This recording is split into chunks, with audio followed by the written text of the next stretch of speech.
Welcome to DSC academy. DSC academy की video में आपका एक बार फिर स्वागत है। देखते हैं आज क्या निकल के आपके पास न्यूज़ आई हैं। पहली न्यूज़ निकल के आई है हरियाणा शिक्षा बोर्ड की तरफ से। हरियाणा शिक्षा बोर्ड में 12वीं कक्षा के 2,70,061 बच्चे हैं, जिसके एग्ज़ाम को लेकर तैयारियां शुरू कर दी गई हैं। बोर्ड के सचिव ने कहा है कि जो एग्ज़ाम्स होंगे वो 90 मिनट के होंगे। 90 मिनट के आपके एग्ज़ाम होंगे और सारे के सारे क्वेश्चन जो होंगे वो ऑब्जेक्टिव टाइप क्वेश्चन होंगे और परीक्षाएं जून माह में तय होनी मानी जा रही है। यानी कि जो भी एग्ज़ाम्स आपके होने हैं बोर्ड के एग्ज़ाम वो जून माह में ही हो जाएंगे। तो ध्यान रहे, एग्ज़ाम्स आप तैयारी शुरू कर दें अपने एग्ज़ाम्स की। आपके एग्ज़ाम जून माह में ही हो जाए, कभी भी इसके एग्ज़ाम्स की डेट घोषित हो सकती है। और जिस स्कूल में आप पढ़ रहे हैं उसी स्कूल के अध्यापक ही आपसे एग्ज़ाम्स लेंगे। अभी तक यही न्यूज़ निकल के आ रही है। अगली न्यूज़ है कि 12वीं की परीक्षाओं की तैयारी 90 मिनट में ऑब्जेक्टिव सवालों के देने होंगे जवाब। जो आपके एग्ज़ाम्स हैं हरियाणा में वो 90 मिनट के होंगे, जिसके आपको एग्ज़ाम के जवाब देने होंगे और वो MCQ क्वेश्चंस होंगे। MCQ का मतलब आपको ऑप्शंस मिलेंगे। आपको उन ऑप्शन में से कौन सा ऑप्शन 3 ठीक है, उस ऑप्शन पे आपको टिक करना होगा। उस ऑप्शन का आपको नाम लिखना होगा कि A है, B है, C है, D है।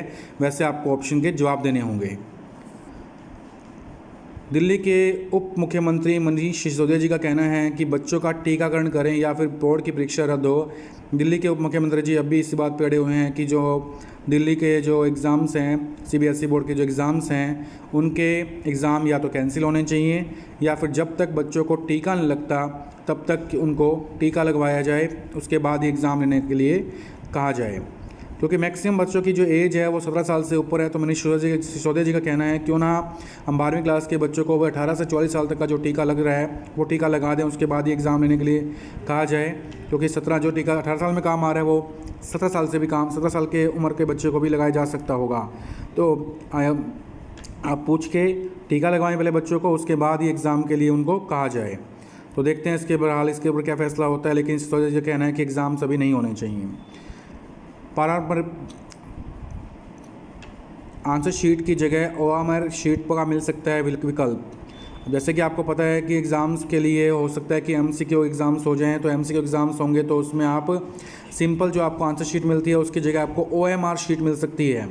OMR शीट में जैसे आपके पास रोल नंबर होते हैं, उसमें आपको नाम फिल करना पड़ता है, गोल सर्कल काले करने पड़ते हैं, है ना। जो OMR शीट होती है उस पर आपको एग्ज़ाम्स देने के लिए कहा जा सकता है। तो OMR शीट का आपको विकल्प मिल सकता है।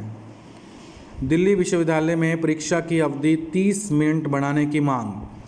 तो दिल्ली विश्वविद्यालय ने UG और PG, हाँ जी, अंडर ग्रेजुएट और पोस्ट ग्रेजुएट के जो लास्ट सेमेस्टर के एग्ज़ाम होने हैं, दिल्ली विश्वविद्यालय ने उसके लिए कहा गया है कि उसके लिए बच्चों को टाइम 30 मिनट बढ़ाया जाए ताकि बच्चे जो एग्ज़ाम दें उनको पूरा टाइम मिल सके, उन्हें दिक्कत ना आए एग्ज़ाम देने के लिए। क्योंकि जैसे कि आपको पता है कि दिल्ली के एग्ज़ाम जून की 7 तारीख से एग्ज़ाम होने स्टार्ट हो रहे हैं और एग्ज़ाम ओपन बुक एग्ज़ाम होंगे। तो कई बार ये होता है कि बच्चों को जो सबमिशन करना पड़ता है ऑनलाइन, उसमें दिक्कत आती है। तो आप एग्ज़ाम्स के लिए 30 मिनट का टाइम बढ़ाया जाए, तो ये दिल्ली विश्वविद्यालय ने मांग की है। CBSE 12वीं की परीक्षा अगस्त में कराने के पक्ष में है शिक्षक। जो शिक्षक हैं उन्होंने कहा है कि कोरोना के संक्रमण को देखते हुए पेपर जून में कराना ठीक नहीं है। आप पेपर को जून में मत कराएं, बल्कि एग्ज़ाम्स को अगस्त तक पोस्टपोन किया जाए, एग्ज़ाम को अगस्त में कराया जाए। तो दिल्ली के शिक्षकों ने कहा है कि जो परीक्षाएं कराने हैं उनमें जल्दबाजी नहीं होनी चाहिए जून में, और इसके एग्ज़ाम्स को जून में ना करा के, जून में तो बिल्कुल भी ना कराए, और अगस्त के अंतिम सप्ताह तक एग्ज़ाम कराकर सितंबर में परीक्षा के परिणाम घोषित किए जा सकते हैं। उनका कहना है कि परीक्षाओं के दौरान विद्यार्थियों के स्वास्थ्य की सुरक्षा का ध्यान रखा जाए। अगर कोई विद्यार्थी सुरक्षा के उस टाइम कोरोना पॉजिटिव हो जाता है तो उसके लिए दिक्कत बढ़ जाएगी, तो उसके एग्ज़ाम्स बाद में लिए जाएं। तो अगस्त तक जब कोरोना का संक्रमण थोड़ा सा धीरे हो जाएगा, थोड़े से उसके केस घटने लग जाएंगे, तब एग्ज़ाम लिए जाएँ। मोबाइल नंबर पोर्ट कराने के लिए अब सिम बदलने की ज़रूरत नहीं है। आपको जो एक नई खबर निकल के आ रही है कि एग्ज़ाम अगर आपको अपना मोबाइल नंबर चेंज करना है, पोर्ट करवाना है, तो अब आपको सिम को बदलने की ज़रूरत नहीं है। अब बिना सिम बदले ही अपने जो प्रीपेड सिम है उसे भी आप पोस्टपेड करा सकते हैं। टीचर के लिए वैकेंसी निकल के आई है। Principal, vice principal, TGT, PGT के लिए वैकेंसी निकल के आई है। 3,479 पद निकल के आए हैं कुल मिला के, जिनको उत्तराखंड, उत्तर प्रदेश, राजस्थान, हिमाचल प्रदेश जम्मू एंड कश्मीर राज्यों के लिए वैकेंसी निकल के आई है।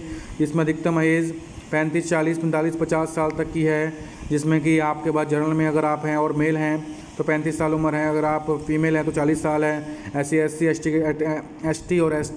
SC और BC के लिए आपको छूट दी जाएगी, जैसे कि सरकार के द्वारा छूट दी जाती है।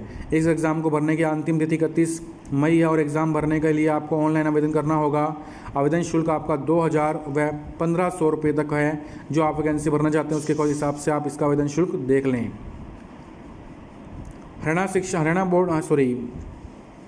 हरियाणा के मुख्यमंत्री जी ने ये आपके लिए एक अच्छी राहत की खबर दी है कि जो उपभोक्ता बिजली के बिल नहीं भर सक रहे हैं उन्हें अतिरिक्त शुल्क नहीं लिया जाएगा। जी हाँ, हरियाणा के मुख्यमंत्री जी ने ये ऐलान किया है कि जो आपके पास बिजली का बिल अगर आप नहीं भर पा रहे हो तो आपसे उसके लिए अतिरिक्त जो सरचार्ज है वो नहीं लिया जाएगा। आप बिजली के बिल को 1 जून तक भर सकते हो। जो डेट आपकी 24 मई तक ड्यू थी उसका आप 1 जून तक भर सकते हो। और 1 साल तक की बिजली सिक्योरिटी जो आपकी लगती थी वो स्थगित कर दी गई है। लॉकडाउन की अवधि तक कोई बिजली सरचार्ज भी नहीं लिया जाएगा आपसे। 12वीं के बोर्ड के लिए 12 राज्यों ने ये कहा है कि सिर्फ 3-4 विषयों के एग्ज़ाम्स हों और टाइम भी घटाया जाए, जबकि बाकी राज्यों ने ये बोला है कि वैक्सीन लगाओ तभी आप परीक्षा रद्द की जाए।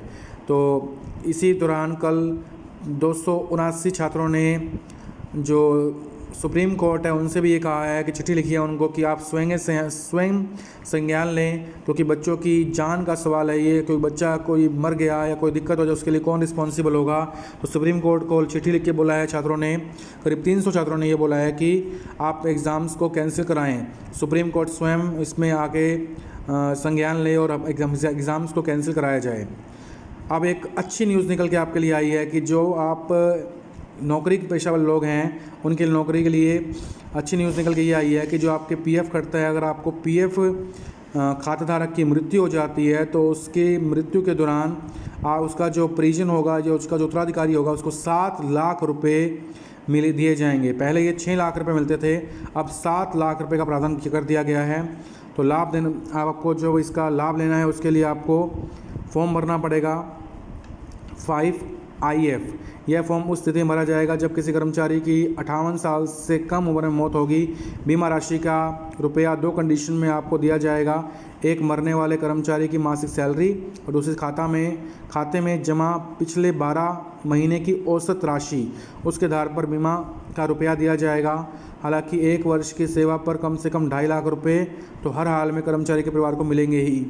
और फॉर्म 20 यानी कि EPF, इसके तहत PF का रुपया ब्याज समेत मिलेगा। जितना भी आपका PF कटा है उसका पैसा आपको ब्याज समेत वापसी कर दिया जाएगा। फॉर्म 10D आपके लिए जो होगा, इसमें एम्प्लॉयज़ की बीवी और 2 बच्चों को 25 वर्ष की उम्र तक पेंशन भी मिल सकेगी। जी हाँ, उनको पेंशन की सुविधा भी दी जाती है। बीमा राशि पाने के लिए कौन से कागजात के लिए ज़रूरी है? आपको UN नंबर, जो आपका यूनिवर्सल अकाउंट नंबर होता है वो चाहिए, आधार कार्ड चाहिए, कैंसिल चेक चाहिए, और जो आदमी मर गया है उसका डेथ सर्टिफिकेट चाहिए, और फॉर्म 5IF चाहिए। इसके लिए आप अप्लाई कर सकते हैं। ये सारी न्यूज़ आज आपके लिए निकल के आई थी। और आपने हमारे चैनल को सब्सक्राइब नहीं किया तो सब्सक्राइब कर लें ज़रूर, और शेयर कर दें ताकि मैक्सिमम लोगों तक न्यूज़ पहुंच सके। हम डेली आपके लिए न्यूज़ निकाल के आते हैं कि कौन सी न्यूज़ आपके लिए फ़ायदेमंद है, ताकि हर तबके के लोगों को ये न्यूज़ मिल जाए। और आपने हमारे चैनल को सब्सक्राइब नहीं किया, सब्सक्राइब कर लें, लाइक कर लें। धन्यवाद।